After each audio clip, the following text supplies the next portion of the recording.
Semua kesombongan dunia selalu ada balasnya. Saudara, harus diakui, teknologi Cina begitu maju, membangun serba cepat, dan semua orang seolah-olah berkomentar bangga. Baru dikasih virus saja, panik semua. Itu baru virus, saudara, yang kecil. Artinya Tuhan sanggup dari yang kecil. Apalagi kepada umatnya, yang lemah, yang kecil. Kalau Tuhan punya kemauan dan kehendak, dia bisa jadi besar. Karena itu perlu iman. Karena itu perlu andalkan. Kita mengimani bukan hanya sekedar percaya. Berulang saya katakan, bukan hanya sekedar dogma, tapi dia harus hidup di dalam kehidupan kita. Apa untungmu bergantung dengan seluruh kekuatan manusia? Kita boleh usaha, boleh melakukan sesuatu pekerjaan, boleh mempersiapkan diri segala sesuatu, tapi sekali lagi jangan andalkan itu. Jangan andalkan kepandaianmu, harta bendamu, investasimu, asuransimu. Jangan andalkan. Itu tidak membuat segala sesuatu jaminan yang pasti, tidak. Ada orang begitu bangga, oh karena saya punya asuransi kesehatan yang luar biasa. Dipakai untuk ngobatin diri kita, akhirnya juga meninggal. Saudara, apa artinya uang sebanyak itu? Jadi dengan kata lain kita harus sekali lagi jangan andalkan kekuatan diri sendiri. Andalkan Tuhan. Kita ingin lihat bersama-sama di sini. Bahkan orang yang dikatakan di situ ayat yang kelima, yang mengandalkan manusia, mengandalkan kekuatan manusia, terkutuk. Terkutuk. Peringatan yang begitu keras. Jadi barang siapa secara tersirat sudah menyaingi imannya, bergantung pada kekuatannya sendiri, berarti dia meniadakan kuasa dan kekuatan Tuhan. Itu penting. Tuhan maha cemburu, dia tidak mau. Engkau harus bergantung padanya. Kita boleh punya pekerjaan, punya usaha, punya jaminan, punya deposito, tapi percayalah, bukan itu yang memberi kita makanan. Bukan itu yang memberi kita rezeki. Coba, doa Bapa kami ingatlah, berilah kami makanan kami yang secukupnya. Cukup, sehat, kuat, terjamin. Amin. Banyak kolesterol.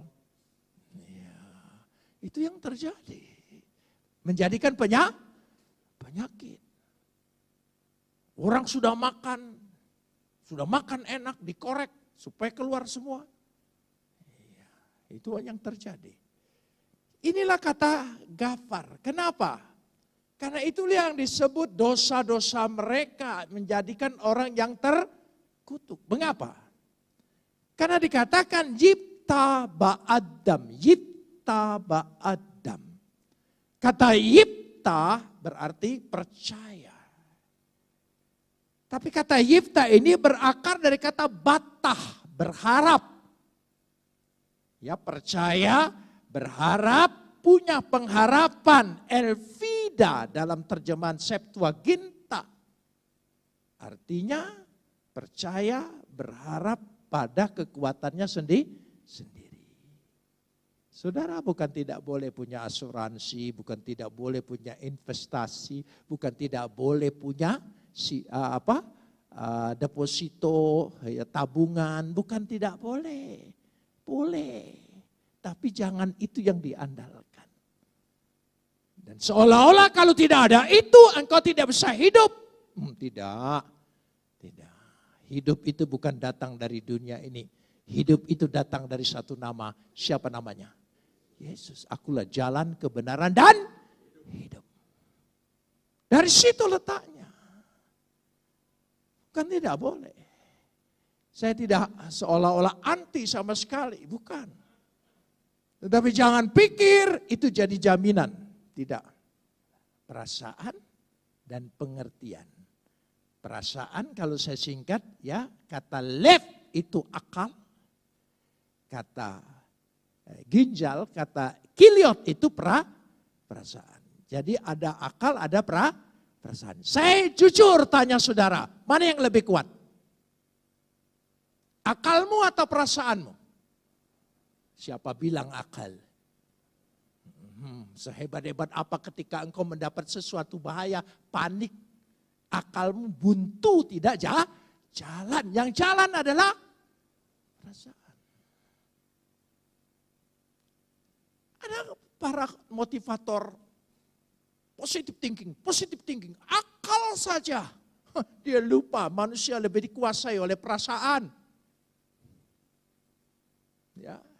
Walaupun engkau sudah dengar positive thinking berkali-kali, tapi kalau perasaanmu belum dirubah oleh Tuhan, gak akan mampu. Thinking terus. Itu yang terjadi. Jadi dua ini harus sejalan. Karena itu kata Tuhan menyelidiki, itu bukan berarti dia menyelidiki, memeriksa dalam arti ingin menjadikan saudara penuduh. Bukan.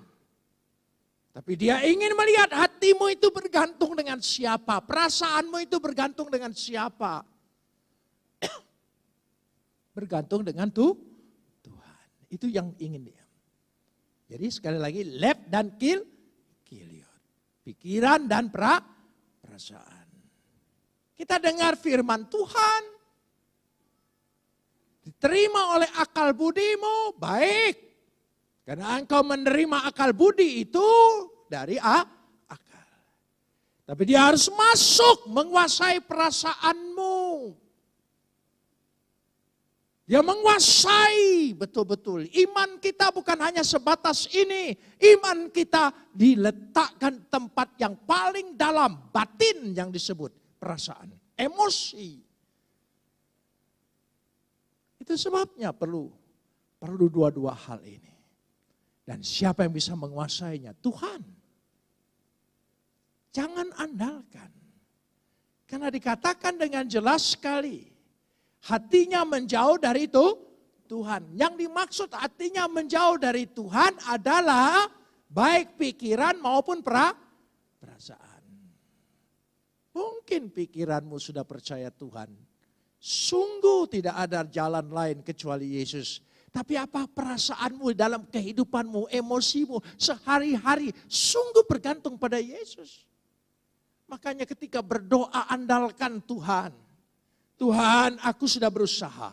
Aku percaya engkau memelihara dan menolongku. Tapi aku tidak mau perkataan ini hanya berjalan dalam pikiranku. Tapi perasaanku juga akan penuh berserah kepada engkau. Hanya engkau yang kuandalkan.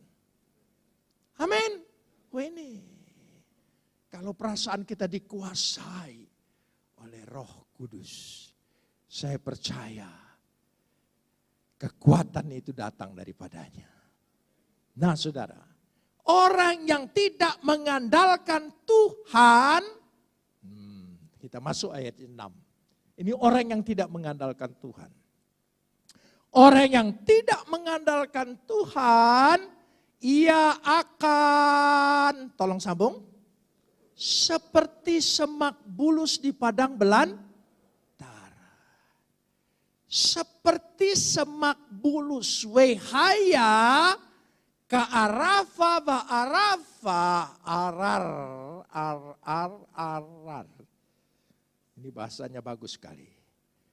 Semak bulus itu adalah semak yang kering, tidak ada tanda kehidupan, dan terbang di padang gurun, ditiup angin kemana saja terbang. Tidak ada sandaran, tidak ada pegangan. Artinya tidak ada pelindung. Tidak ada kekuatan yang menopang dia. Karena kekuatan dunia ini bukan yang dapat diandalkan. Bukan. Semuanya seperti itu.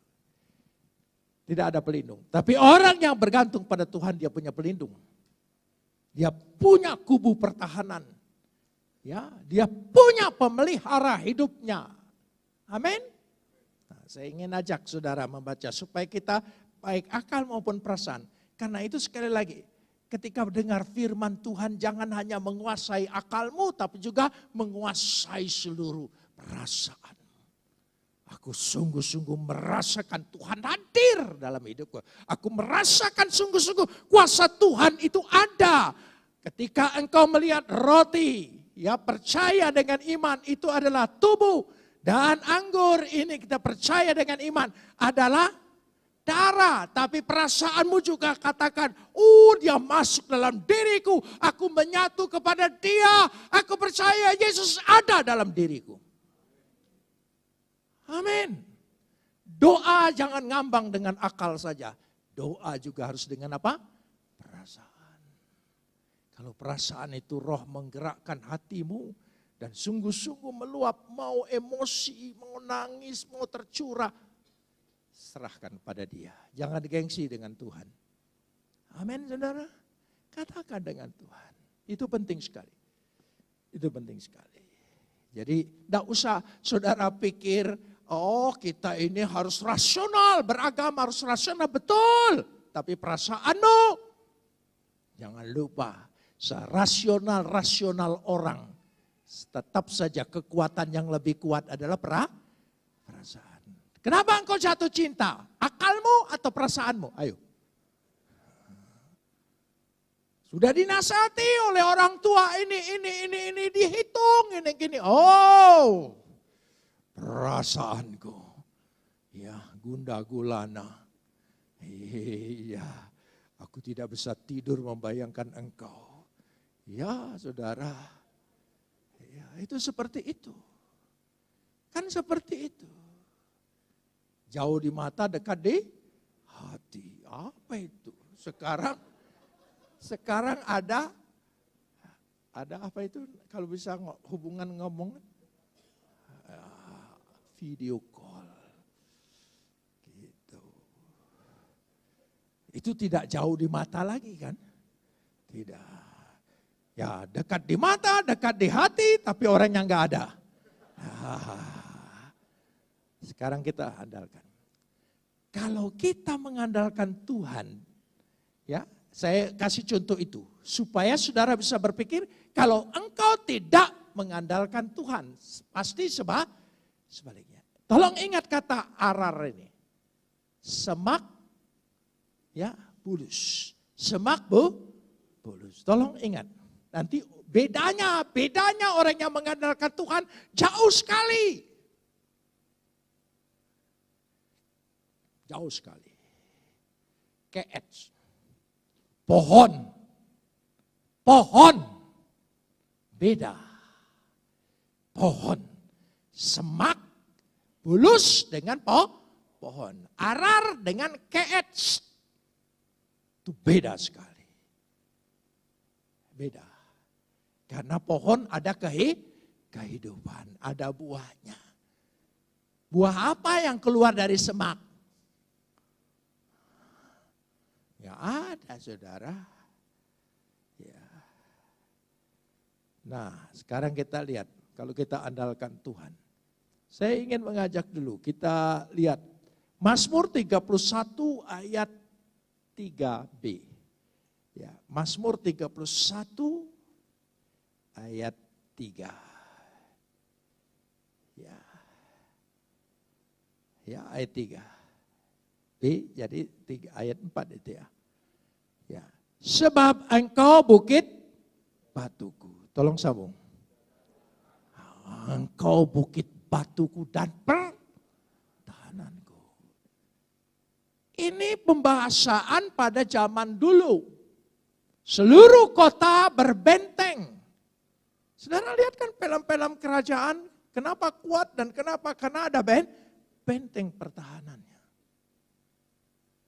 Dan kita benteng pertahanannya adalah Tuhan. Jelas sekali dikatakan di situ. Kita lihat itu bandingannya. Ya, itu bandingannya. Ya, kita lanjutkan sekarang ini. Mazmur 61 ayat 4. Mazmur 61 ayat yang keempat. Kita lihat bersama-sama, tolong ditayangkan lebih lama. Ya. Biarlah aku menumpang di dalam kemahmu untuk selama-lamanya. Biarlah aku berlindung apa? Dalam naungan sayap. Seperti induk elang yang melindungi anak-anaknya. Luar biasa. Jangan nongol dari situ. Ya, nanti kepatuk ular.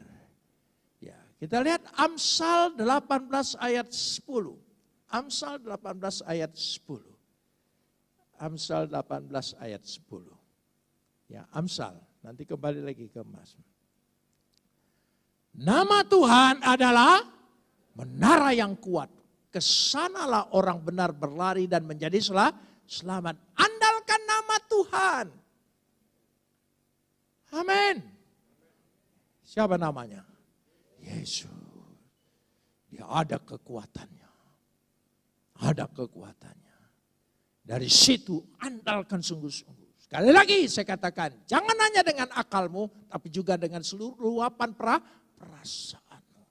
Betul-betul nama itu menyelamatkan. Nama itu sanggup mengusir setan. Sanggup mengalahkan segala-galanya. Ingat doa Bapa kami. Nanti kita doa Bapa kami meskipun bahasa Ibrani. Alena yang terakhir. Ya. Jauhkan kami dari pencobaan. Satu. Lalu kedua. Lepaskanlah kami daripada yang jahat. Terus. Perhatikan saudara. Kenapa nyambungnya? Itu bukan kalimat baru. Karena engkaulah yang punya kerajaan dan kuasa. Kita selidiki satu persatu dulu. Apa arti pencobaan?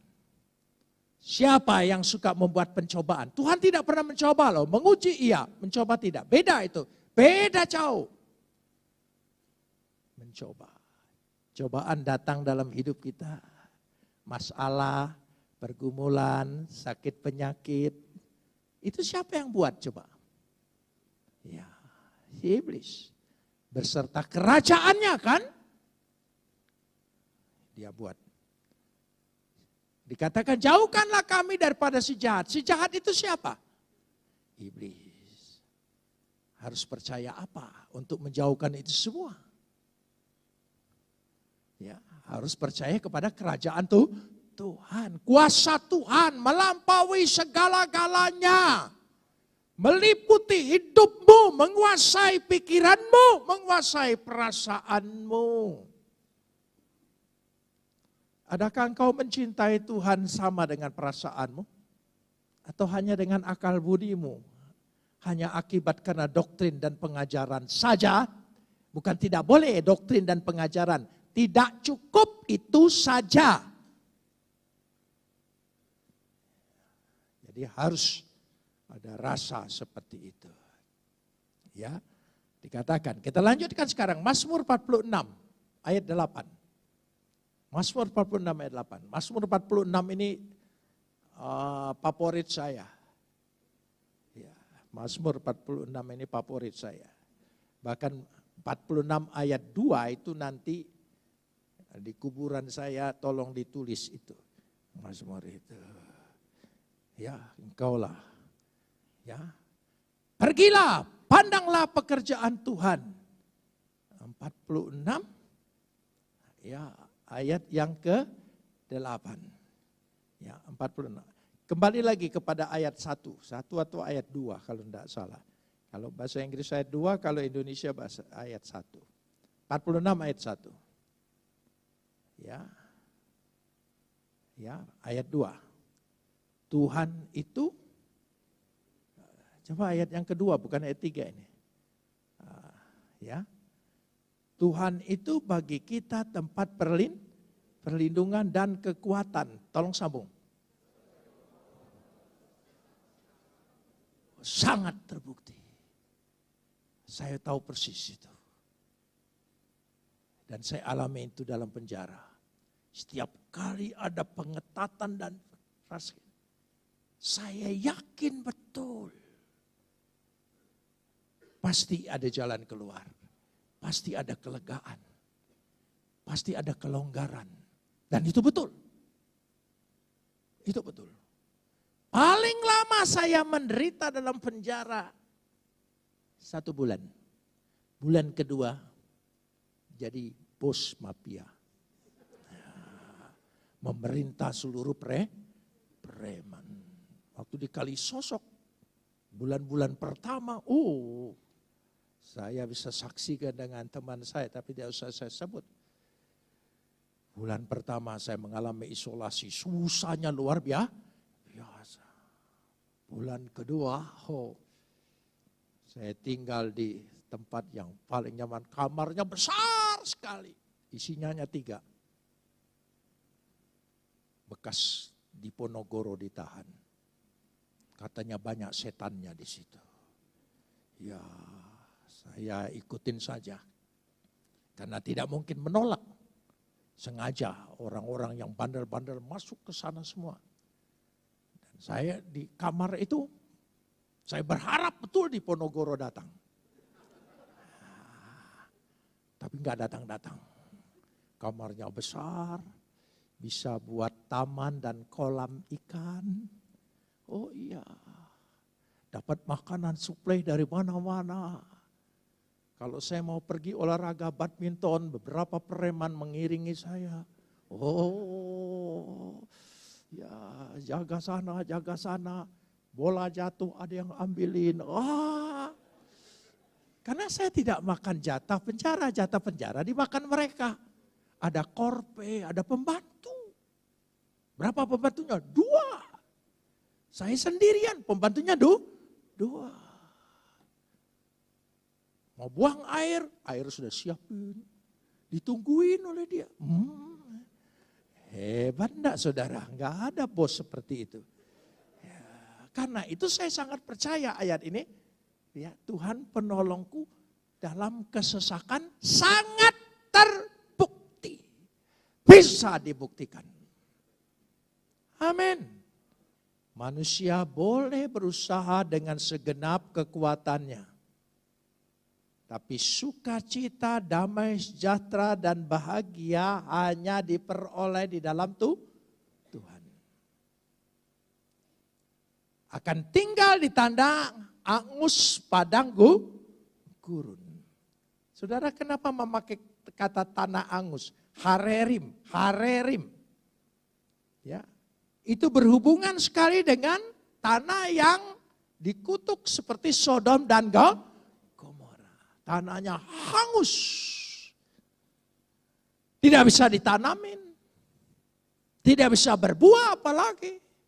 Tidak bisa berkembang apa-apa. Semua mati. Semua mati. Ini orang yang tidak mengandalkan Tuhan. Ya, tidak ada pertumbuhan, tidak ada semuanya. Seperti di negeri padang asin yang tidak berpenduduk. Berkatilah apa? Orang yang mengandalkan Tuhan. Perhatikan ayat 5 diawali dengan kata apa? Terkutuklah. Saudara bisa mengerti kata berkat dan kutuk beda? Apa mirip? Beda. Amin. Beda. Maka pada waktu kita menerima berkat Tuhan, curahkanlah pikiranmu dan perasaanmu. Bahwa aku sungguh-sungguh menerima berkat Tuhan. Engkau tidak meminta-minta, tapi engkau memberi. Engkau tidak akan mengemis, tapi kaya. Apa yang dibuat engkau pasti berhasil.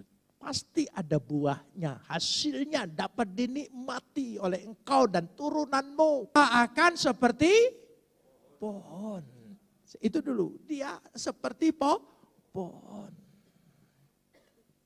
Artinya kalau semak bulus tidak ada eksistensi dan kehidupan, kalau pohon ada eksistensi dan kehidupan. Itu bedanya. Orang yang mengandalkan Tuhan seperti pohon, katakan aku seperti pohon. Amin, dalam nama Yesus. Amin. Oh, iya, terserah saudara mau pilih pohon apa. Ya, tapi semua pohon dikatakan di sini. Ya, pohon ya, yang ditanam di tepi air. Yang ditanam di tepi air, Syatul al-Mayyim. Artinya menggambarkan kelimpahan, ya, sesuatu. Dan orang-orang Ibrani selalu membuat simbol air yang mengalir itu adalah firman Tuhan. Itu tradisi Ibrani. Air yang mengalir adalah firman Tuhan yang menghidupkan. Ya, sementara orang percaya, ya, seperti pohon. Pohon tidak lepas dari air. Kalau dia lepas dari air, dia jadi semak bulus. Itu saja. Maka kita bergantung pada firman Tuhan. Apapun hitungan orang di dunia ini, aku lebih percaya apa yang dikatakan oleh Alkitab. Amin. Ya, imani seperti itu. Dianggap orang bodoh, tidak apa-apa. Ya, orang pandai dengan akalnya, banyak akal-akalannya. Ya, dikatakan. Jadi dikatakan di situ orang yang, ya, seperti air, ya, firman Tuhan. Ya, dikatakan. Lalu yang merambat akar-akarnya ke batang air. Yang merambat batang air. Ya. Yang merambat dikatakan di situ batang air. Ya, merambat di tepi batang air. Ya, sebetulnya, ya, di situ ada kata sungai, batang air. Oleh lembaga Alkitab, itu sungai. Orang Ibrani menyebut air yang mengalir adalah air yang hidup. Secara ritual dipakai baptisan sampai kepada perjanjian baru. Dan air yang mengalir, air yang hidup itu adalah Yesus. Semua kembali pada Yesus. Amin. Pribadi itu yang kita punya harapan, dalam pribadi itu kita punya kehidupan. Dan bukan hanya hidup, tapi punya kehidupan. Amin. Pribadi Yesus. Jangan lepas dari pribadi itu. Amin. Enggak ada pribadi seperti itu yang menyerahkan nyawanya, tubuhnya. Tidak ada. Sepanjang zaman, sepanjang sejarah agama. Tidak ada. Hanya Yesus. Ya, dikatakan di situ. Sehingga dengan demikian dikatakan dengan jelas akar-akarnya ke tepi batang air. Kalau itu, maka akibatnya kita lihat sekarang. Ia tidak mengalami datangnya panas terik. Kalau saudara mengalami berarti ada sedikit kesalahan tentang dekat dengan sumber air. Dan daunnya tetap hijau. Tidak kering. Dan tidak khawatir dalam tahun kering. Tidak pernah ada kekeringan. Dan yang tidak pernah berhenti, tolong sambung, menghasilkan buah. Yang tidak pernah berhenti, apa? Menghasilkan buah. Katakan, yang tidak pernah berhenti menghasilkan buah. Aku tak akan berhenti menghasilkan buah. Amin. Saudara selalu berbuah. Ekonomimu berbuah, pelayananmu berbuah, hidupmu berbuah. Amin. Semua berbuah. Jangan pikir paceklik, jangan pikir sulit. Perasaanmu jangan dikuasai itu, dikuasai oleh firman Tuhan. Kalau perasaanmu mulai terombang-ambing, baca firman Tuhan. Supaya firman Tuhan memenuhi hidupmu dan serahkan kepada Dia. Perasaan kita lega. Amin. Akal pikiran menemukan manusia sekali lagi ini penyakit yang paling susah, tidak bisa diobati ini. Jangan serahkan perasaanmu di situ juga. Serahkan perasaanmu pada firman Tuhan. Bagi Tuhan tidak ada yang mustahil. Saudara mengimani itu? Ayo kita serahkan. Kita serahkan itu. Kita imani seperti itu. Itulah arti left dan kilyot. Left dan kilyot. Jantung dan ginjal. Dia menunjukkan itu, tapi itu metaforis. Dari akal sama perasaan. Itu yang dikatakan. Daunnya melambangkan kehidupan yang tidak pernah pudar. Selalu hijau. Amin. Saudara mengimani ayat ini? Ya, banyak yang membuat kita khawatir di tengah dunia ini. Tapi sekali lagi, andalkan Tuhan. Amin. Jangan andalkan kekuatan kita sendiri. Boleh usaha, sudah saya katakan ulang-ulang. Boleh persiapan, boleh usaha, boleh waspada, boleh, semuanya boleh. Ya. Jauhkan aku dari pencobaan, lepaskanlah aku daripada yang jahat. Kenapa? Karena kerajaan dan kemuliaan dan kuasa selama-lamanya. Itu yang kuandalkan. Amin. Coba lihat kalimatnya. Tidak bisa dia. Tidak bisa. Tidak bisa. Bapa kami di sorga, dikuduskan namamu, datanglah kerajaanmu, jadilah kehendakmu di atas bumi ini seperti di sorga. Satu. Ampunilah akan segala kesalahan kami seperti kami telah mengampuni orang yang bersalah kepada kami. Berilah kami makanan kami yang secukupnya dan ampunilah. Nah, berarti rezeki menyangkut hati dan pengampunan. Kalau rezekimu seret itu karena engkau masih punya kecil hati. Ya. Iri hati.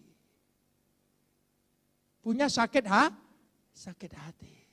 Bebaskan itu menjadi penghalang bagi rezekimu. Itu coba perhatikan, 3 alinea dari doa Bapa kami berkaitan tidak pernah lepas semuanya. Pelajari nanti. Dan itu hidup. Jadi dari situlah kita beroleh kehidupan. Mari